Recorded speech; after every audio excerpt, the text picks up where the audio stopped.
समुद्री सतहदेखि करिब 3,300 मिटर माथि हिमालको काखमा अवस्थित मनोरम ठाउँ जहाँ तमु सभ्यताका पदचापहरू अझै जीवन्त छन्। लमजुङ र कास्कीको उच्च पहाडी भेगमा फैलिएको कोला सोथर अर्थात् कोला सोप्रेटो तमु जातिको आदिम भूमि र पहिचानको ऐतिहासिक आधार हो।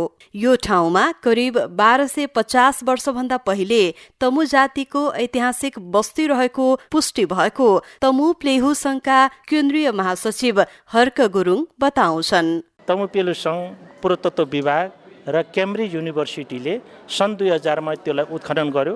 उत्खनन गर्दाखेरि त्यहाँ चाहिँ अलिकति अधुरो छ, किनभने त्यतिखेरको राजनीतिक चाहिँ एकदमै द्वन्द्वको अवस्था थियो। केही समय त्यहाँ बस्न नसकेको हुनाले अलिकति चाहिँ त्यहाँ अरू पत्ता लगाइएन। एउटा चाहिँ नि कार्बन अङ्गारको डेटिङ गर्दाखेरिमा 1250 वर्ष अगाडि त्यहाँ चाहिँ नि हामी चाहिँ त्यहाँ बसोबास गरेको भन्ने चाहिँ देखिन्छ। र अब चाहिँ नि हामीले राज्य स्तरलाई के भन्न चाहन्छौँ भने यसलाई अब हामीले यसलाई पर्यटनसँग नि जोडिनुपर्छ र यसलाई चाहिँ नि के हो भने ऐतिहासिक चिज हो। यो चाहिँ नि विश्व सम्पदामा सूचीकृत गरेर यसलाई चाहिँ संरक्षण गरेर यसले राज्यले चाहिँ नि यो राम्रोसँग उत्खनन गरेर यसलाई चाहिँ माथि ल्याउनुपर्छ, पर्यटन प्रबन्धन गर्नुपर्छ भन्ने चाहिँ नि हाम्रो चाहिँ माग हो। कोला सोप्रेटोमा रहेका भग्नावशेषहरूले कुनै समयको सम्पन्न बस्तीको झलझलको दिन्छन्। इतिहासविदहरूका अनुसार कोला सोथारमा कोला माथिल्लो, सोप्रे बीचको र टो तल्लो क्षेत्र गरी 3वटा मुख्य बस्तीहरू थिए। भर्खरै मात्र तमु प्लेहु संघ हङकङ र युकेको जम्बो टोलीले यस क्षेत्रको ऐतिहासिक तथा सांस्कृतिक अध्ययन सकेको छ। तर अहिले हेर्दाखेरि हाम्रो चाहिँ यहाँ पार्टिसन जस्तो देख्यो नि त, बीचमा चाहिँ गाह्रो पनि छ।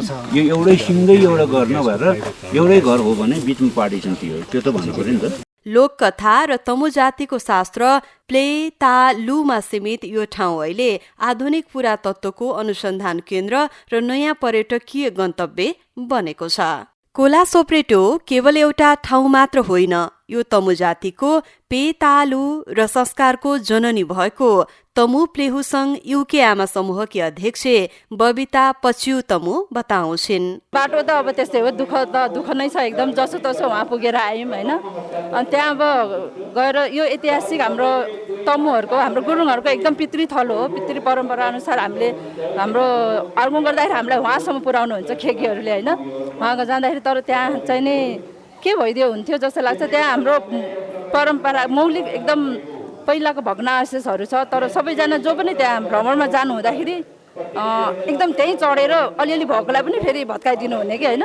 तर त्यसको संरक्षणको लागि त्यसको वरिपरि अलि बार लगाइदिएको भए हुन्थ्यो जस्तो लागेछ मेरो अनुभवमा। अनि यसको संरक्षणको लागि हामी तमुहरू मात्र, हाम्रो गुरुङहरूको मात्र यो नभएर हामी सम्पूर्ण नेपालीको हो जस्तो मलाई लाग्छ र हामी सबै सम्पूर्ण मिलेर यसको संरक्षण सम्वर्धन गर्नुपर्छ भन्ने मलाई लाग्छ। कोला सोप्रेटो क्षेत्रमा रहेका ढुङ्गा र माटोका भग्नावशेषहरूमा तमु पुर्खाहरूको पसिना र गौरव लुकेका छन्। कास्कीको सिक्लेश र लमजुङको भुजुङ दुवैतिरबाट पुग्न सकिने यस क्षेत्रको संरक्षण र विकासमा गण्डकी प्रदेश सरकारले पहल गरिरहेको उद्योग तथा पर्यटन मन्त्री यशोदा रिमालको भनाइ छ। गुरुङहरूको उद्गम थलोको रूपमा कोला सोतारलाई लिने गरेको छ।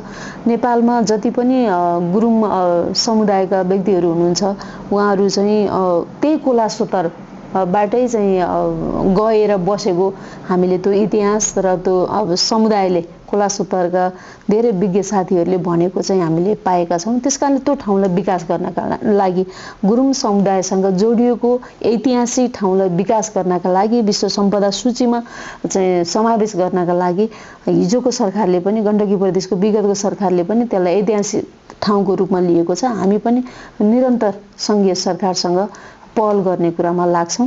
गुरुङ सम्पदा पदमार्गसँग जोडिएको यस क्षेत्रको विकासको लागि बाटोघाटो र आवश्यक पूर्वाधार निर्माणमा चुनौती देखिएको छ। कोला सोप्रेटोको व्यवस्थित विकासका लागि डीपीआरको तयारी भइरहेको छ। यद्यपि अहिले यहाँसम्म पुग्न भने निकै सकसपूर्ण यात्रा हुने गरेको तमु प्लेहु संघका वरिष्ठ उपाध्यक्ष एकजङ गुरुङ बताउँछन्।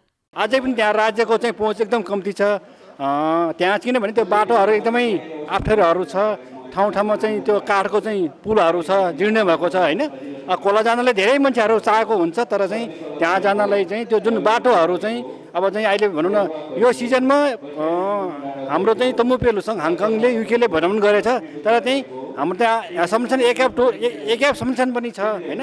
अनि अरू के अरे स्थानीय तहहरू वडाहरू छ, त्यहाँ कुनै त्यो बाटोहरू चाहिँ अलिकति चाहिँ बाटो फान्ने, अलिकति त्यो ढुङ्गाहरू अलिक बाटोहरू अलि मिलाइदिनु भने त्यो चाहिँ भएको छैन। पुर्खाको इतिहास खोज्ने तमु समुदायका लागि कोलासोप्रेटो पवित्र तीर्थस्थल जस्तै बनेको छ। त्यस क्षेत्रको संरक्षण, सम्वर्धन र प्रवर्धन गर्न सक्ने हो भने नेपालको सांस्कृतिक पर्यटनमा नयाँ आयाम थपिन सक्छ।